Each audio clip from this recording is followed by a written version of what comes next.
saw military people coming with machine guns. Pa, pa, boom, boom, Kaka. boom, boom, boom. You can only ask Bia why he's sending this army to come attack his own people. L'ennemi est à l'intérieur de la population. Ils rentrent par une porte. Ils sont des citoyens normaux. Ils ressortent par la porte de derrière. Ils ont une arme. Ils sont des sécessionnistes. Et c'est ce qui rend difficile ce combat. Cameroon has long been seen as a peaceful nation in a troubled region.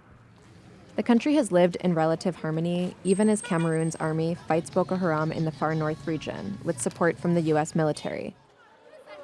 The Central African country is bilingual. The majority of Cameroonians speak French, and around 20% of the population are English speakers.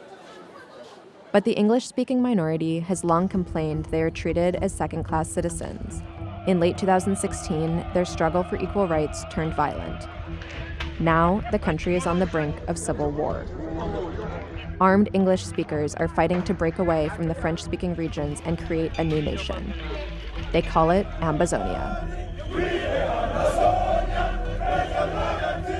European colonial powers largely determined Cameroon's borders. In 1916, Britain and France seized the territory from Germany. Britain controlled part of it, and France controlled the rest.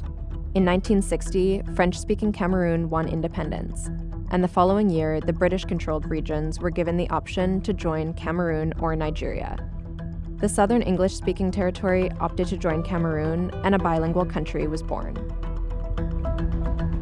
All the Anglophones, they have a similar problem, the problem of marginalization, the problem of suppression, the problem of assimilation. There was no violence. They were just, I think the people also had enough with the system, so they just needed an outlet. By the upper house, we are going to resort to plan B.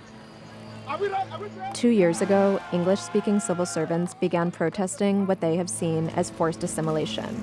Many feel that French speakers have consolidated power, excluding English speakers from government and cutting them off from economic development. The demonstrations snowballed into a larger movement.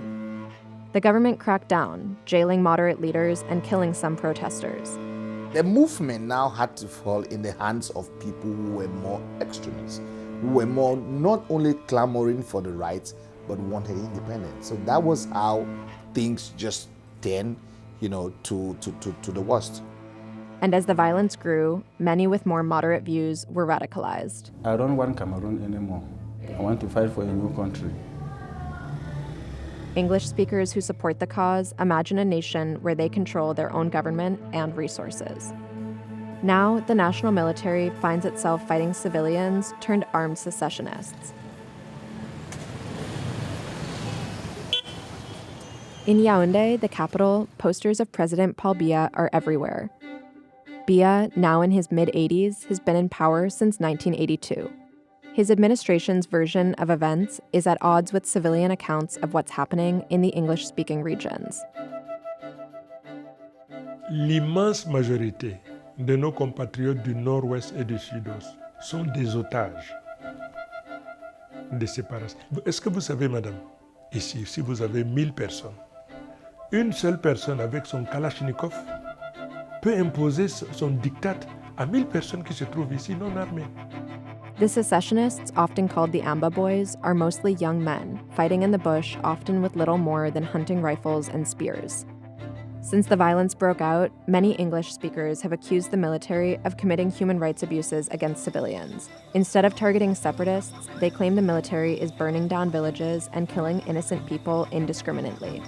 The government, meanwhile, accuses separatists of attacking security forces and terrorizing civilians. Madame, on ne peut pas combattre dans le nord-ouest et le sud-ouest si nous n'avons pas la population à nos côtés. Quel intérêt aurions-nous à nous mettre à dos la population? Sur le plan stratégique, c'est une initiative qui est complètement suicidaire. Vous voulez dire que l'armée camerounaise n'a jamais brûlé un village en zone anglophone, n'a jamais tué des civiliens? Non, je n'ai pas dit ça. J'ai dit que l'armée camerounaise a brûlé des camps de sécessionnistes. Ne pensez pas, vous, que quand on va rencontrer un camp des Ambazoniens, en pleine forêt, on ne va pas le brûler, on va le brûler. Mais l'armée n'a jamais non, trouvé les civils et du tout, tué ça. Okay. du tout. Ça, c'est les pratiques des terroristes. Aujourd'hui, la population commence à comprendre où est son bien-être. Hundreds of civilians have died and 500,000 have been displaced, according to human rights groups. I have 7 children, all distressed. Even up to now, I don't even know where some of my children are. Man, but if they see any young boy there, they can shoot him. They say he's Ambazonia. The military people will shoot him.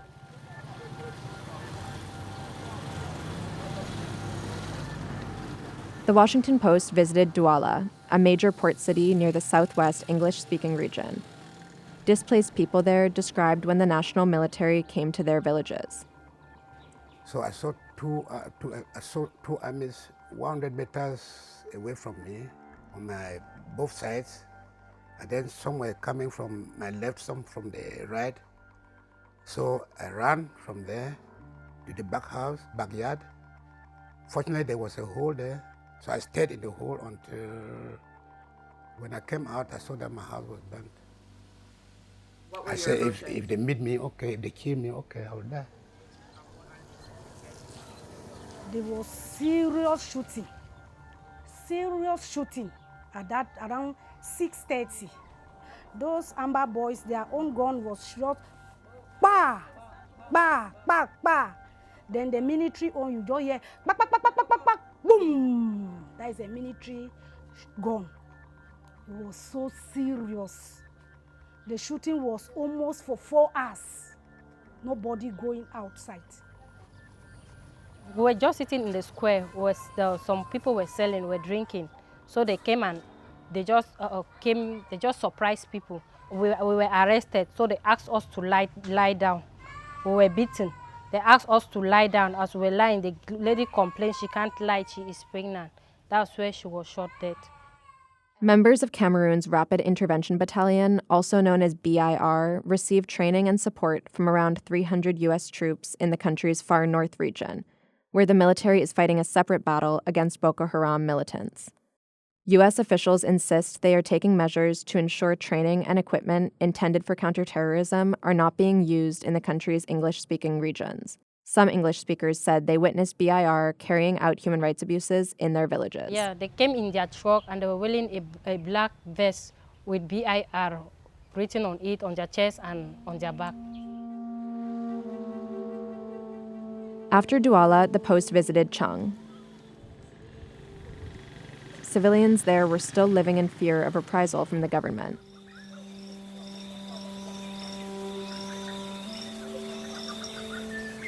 Witnesses shared this cell phone video with the Post. It appears to show Cameroonian soldiers setting fire to buildings in an English-speaking village called Azi last April. In a separate investigation, the BBC matched the location in the video to satellite imagery consistent with fire damage in Azi. I saw in my eyes the military with the armor car. They stood a very long distance. They stood in Azi. One grandmother was running. She could have been around about 90. She was trying to escape. The suit came and got her on her back. She just fell and died on the spot. The way the grandmother died, because they can't enter like this. Behind here, there was a very big hole. Their problem, the military in Cameroon and La Republic, their problem is just that immediately they realize that you are from the English-speaking part of the country. You don't deserve being alive. That is their problem. In response to the specific testimony included in this report, the Cameroonian military said the allegations were false and that they amounted to propaganda. The Post was unable to independently verify civilian testimony of military abuse, but human rights groups have reported similar accounts from the regions. Officials refused repeated requests from the Post to travel to Buea, the capital of the southwest English-speaking region. They insisted the city was mainly secure, but they warned that separatists would target foreigners. Access to the English-speaking areas is increasingly limited, with military checkpoints established between the regions. Disinformation campaigns from the separatists and the government have made it more difficult to differentiate fact from fiction. Eventually, a local journalist filmed these scenes in Buea for the Post. This is what the city looks like on a calm Thursday. But, the journalist told the Post, on Mondays, these same streets are empty. Only security forces are outside. For the past 2 years, the English-speaking regions have observed a ghost town protocol on Mondays. Schools, shops, and businesses all close. Ghost towns originally began as a peaceful protest. Now, the journalist says, civilians don't leave their home out of fear of retaliation from both the separatists and the military. Si les gens adhèrent à votre vision, vous n'avez pas besoin d'utiliser la violence. Il faut qu'ils brûlent les boutiques, il faut qu'ils amputent les gens, il faut qu'ils empêchent par la violence aux enfants d'aller à l'école. Ça atteste donc de ce que c'est par la violence, par la terreur, par l'intimidation qu'ils imposent leur doctrine sécessionniste. You cannot ask the government to sit round table with people and to negotiate the split, the amputation of the nation. This can never take place and will never take place. English speakers don't know where their future lies. Many fear the separatists are fighting a losing battle. Many simply want to return home. Others are willing to take up arms to defend the dream of Ambazonia until the very end. There's no turning back. There's no turning back. There's no turning back. No one day.